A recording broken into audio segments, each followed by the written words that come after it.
पुराने समय की बात है। एक महिला जब भी अपने परिवार के लिए खाना बनाती तो एक बड़ी रोटी अलग से बना लेती और उसे अपने घर की बाहर वाली खिड़की पर रख देती ताकि कोई जरूरतमंद या भूखा व्यक्ति उसे खाकर अपनी भूख शांत कर सके।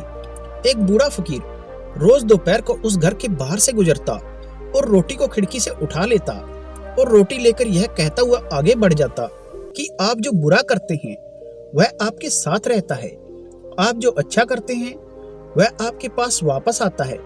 यह सिलसिला काफी लंबे समय तक चलता रहा। वह औरत रोज खिड़की पर रोटी रख देती और वह बूढ़ा फकीर रोज आता, रोटी उठाता और हर रोज वही शब्द कि आप जो बुरा करते हैं वह आपके साथ रहता है, आप जो अच्छा करते हैं वह आपके पास वापस आता है, दोहराता हुआ वहां से चला जाता। फकीर के मुंह से एक ही शब्द रोज सुनते सुनते वह औरत परेशान हो गई। उसने सोचा कि कितना स्वार्थी इंसान है ये बूढ़ा। मैं इसके खाने के लिए रोटी रखती हूँ लेकिन आज तक इसके मुंह से धन्यवाद का एक शब्द तक नहीं निकला। पता नहीं रोज क्या एक ही शब्द बड़बड़ाता रहता है। मुझे तो उसके कहने का मतलब तक समझ नहीं आता। उस औरत ने निश्चय किया कि वो उस बूढ़े से पीछा छुड़ाएगी, इसलिए उसने एक तरकीब सोची। उसने अगले दिन उस बूढ़े फकीर की रोटी में जहर मिला दिया। जब वह उस जहरीली रोटी को खिड़की पर रख रही थी तो उसका हाथ कांपने लगा। उसने सोचा, मैं ये क्या कर रही हूँ, यह तो पाप है। उसने रोटी को उठाकर चूल्हे में फेंक दिया। रोटी जलकर राख हो गई। फिर उसने उस बूढ़े फकीर के लिए दूसरी रोटी बनाई और उसे खिड़की पर रख दिया। हमेशा की तरह वह फकीर आया, रोटी उठाई और उन्हीं शब्दों को बुदबुदाया कि आप जो बुरा करते हैं वह आपके साथ रहता है, आप जो अच्छा करते हैं वह आपके पास वापस आता है। महिला के मन में चल रहे युद्ध से अनजान वह बूढ़ा फकीर अपने रास्ते आगे बढ़ गया। हर दिन जब वह महिला खिड़की पर रोटी रखती थी तो अपने बेटे के लिए प्रार्थना करती थी, जो काम की तलाश में दूर के एक नगर में गया हुआ था। कई महीने गुजर गए थे लेकिन उसे अपने बेटे की कोई खबर नहीं मिली थी। वह रोज उसकी सुरक्षित वापसी के लिए प्रार्थना किया करती थी।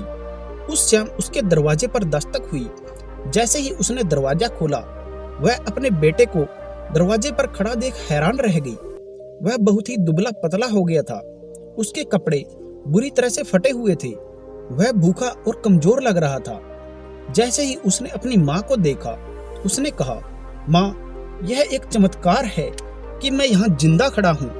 जब मैं यहाँ से सिर्फ 1 मील दूर था तो मैं भूख के मारे इतना कमजोर और व्याकुल था कि मैं चक्कर खाकर गिर पड़ा। मेरे अंदर एक कदम चलने की भी हिम्मत नहीं थी, मैं मर ही जाता। तभी एक बूढ़ा फकीर वहां से गुजरा। मैंने उससे एक निवाला खाने के लिए मांगा लेकिन उसने मुझे एक पूरी रोटी दे दी। उसने कहा कि मैं हर रोज सिर्फ यही एक रोटी खाता हूँ लेकिन मैं आज ये तुम्हें दूंगा क्योंकि मेरे से ज्यादा जरूरत इसकी तुम्हें है।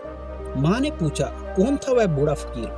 बेटे ने कहा, मुझे ये तो नहीं पता कि वह कौन था, लेकिन जब वह रोटी देकर जाने लगा तो बुदबुदा रहा था कि आप जो बुरा करते हैं वह आपके साथ रहता है, आप जो अच्छा करते हैं वह आपके पास वापस आता है। ये शब्द सुनते ही माँ का चेहरा पीला पड़ गया। वह सदमे में आकर दीवार से टिक गई।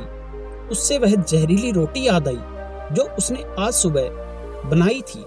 यदि वह उस रोटी को आग में ना जलाती तो उसका ही पुत्र उसको खा जाता और उसकी जान चली जाती।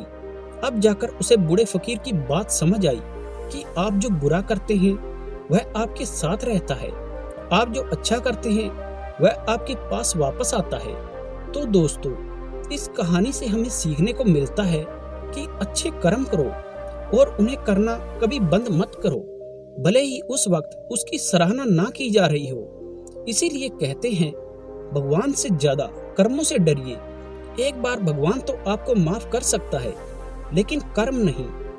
तुम जो भी कर्म प्रेम और सेवा की भावना से करते हो वह तुम्हें परमात्मा की ओर ले जाता है, और जिस कर्म में घृणा छिपी होती है वह परमात्मा से दूर ले जाता है।